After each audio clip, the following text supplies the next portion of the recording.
Hello guys, I'm Bardia. In this video I want to show you how to set up a site-to-site VPN using Cisco Configuration Professional CCP. Here we have two routers, router 4 and router 3. This router 4 is connected to router 3 via a serial port 510.100.2. As you see, we are connected to router 4 using CCP 192.168.204.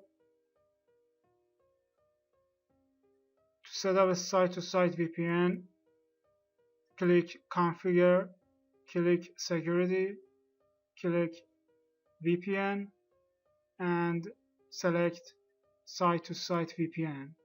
Here we have two options: create a site-to-site VPN and create a secure GRE tunnel, GRE over IPsec or IPsec. We select the first option, create a site-to-site VPN, and launch the selected task. In this window we have two another options: quick setup and step-by-step wizard. If you choose the first option, quick setup, you will face Cisco CP defaults.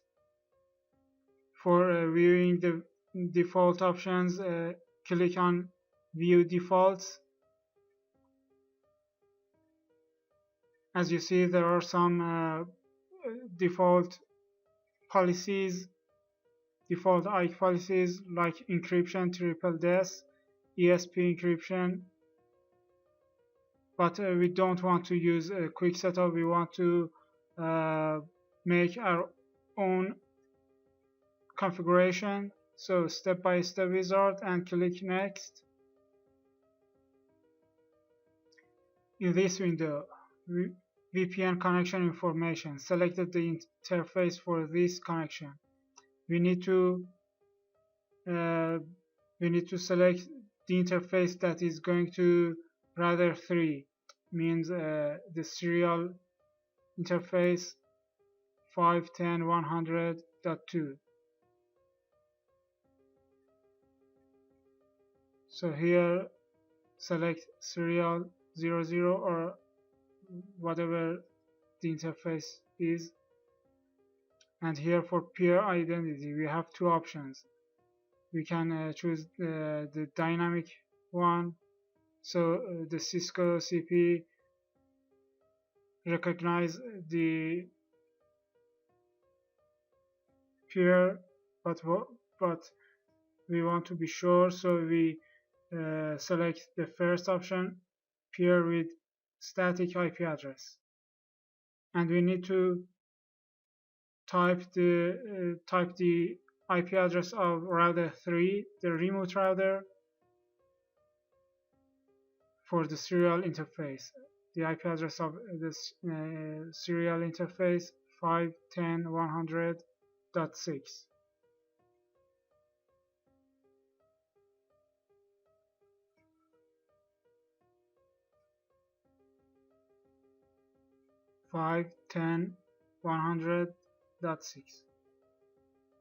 And for authentication, in this tutorial we use pure shared keys.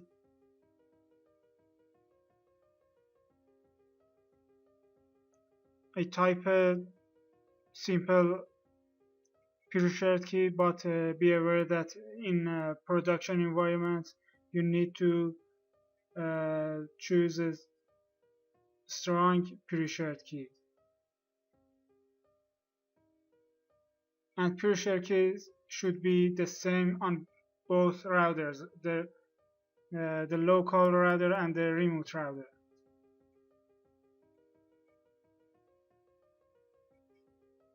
Click Next. Here for IKE proposals specify the encryption algorithm, authentication algorithm, and the key exchange method that is used by this router when negotiating a VPN connection with the remote device. The first option is the priority. The first priority is for Cisco CP, the default configuration, but we want to add our own configuration, our own policy. So click add. Here, as you see, the priority is 2, and we cannot change it to 1. For authentication, select pre-share. Encryption, we have 5 different options. We go for AES 256, Diffie-Hellman group. The higher group is the more secure one. Never ever choose group 1, at least group 2 is required. In this video we go for group 5. Hash, we have MD5 and SHA-1. SHA-1 is stronger, so we use that. For lifetime, 8 hours is enough. The lower is the better. So, select your policy and click next. Transform set.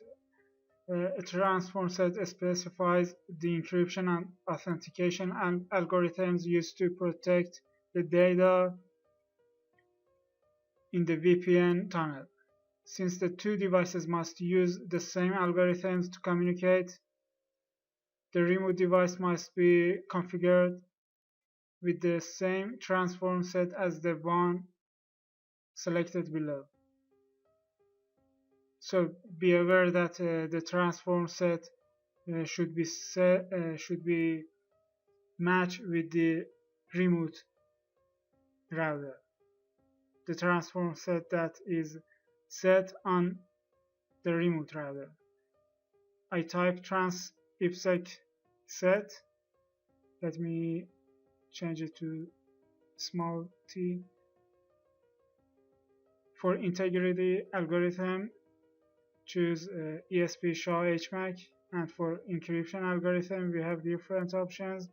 We use ESP AES 256.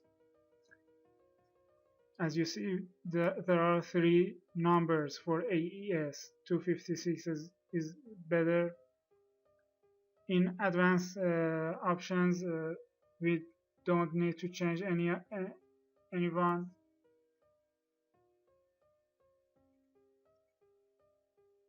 And as you see that the transform set that we just created is here. To switch to Cisco CP default transform set, you can select it from here. Click next, and traffic to protect. IPsec rules define the traffic such as file transfers, FTP, and email SMTP that will be protected by this VPN connection. Let me show you in the topology. Here 192.168.200.0 is the local IP range, and 172.16.16.0 is remote IP range.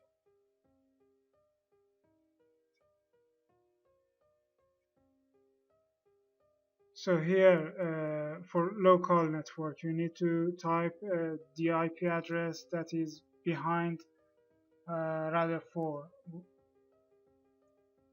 and we can type 24 for CIDR, and remote network 172.16.16.0, 255, 255, 255.0,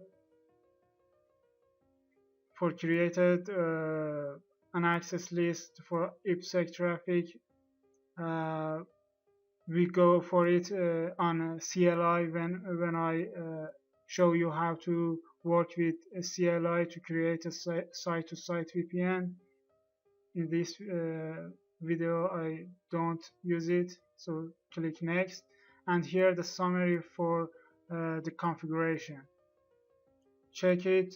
If there is any problem, if there is any mistake, back and correct it. Otherwise, click finish.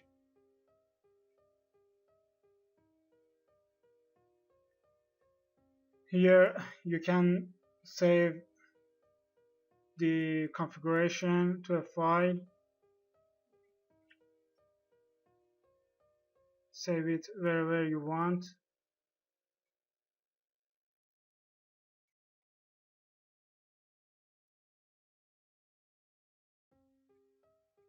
You can check save running config option, but I don't recommend you if you have access to the other router and you can set up the site-to-site VPN on the other router immediately after setting up this router.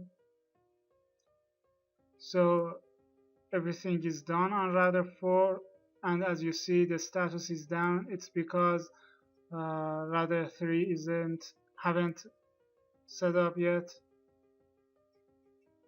Click on generate mirror to get a mirror for the configuration.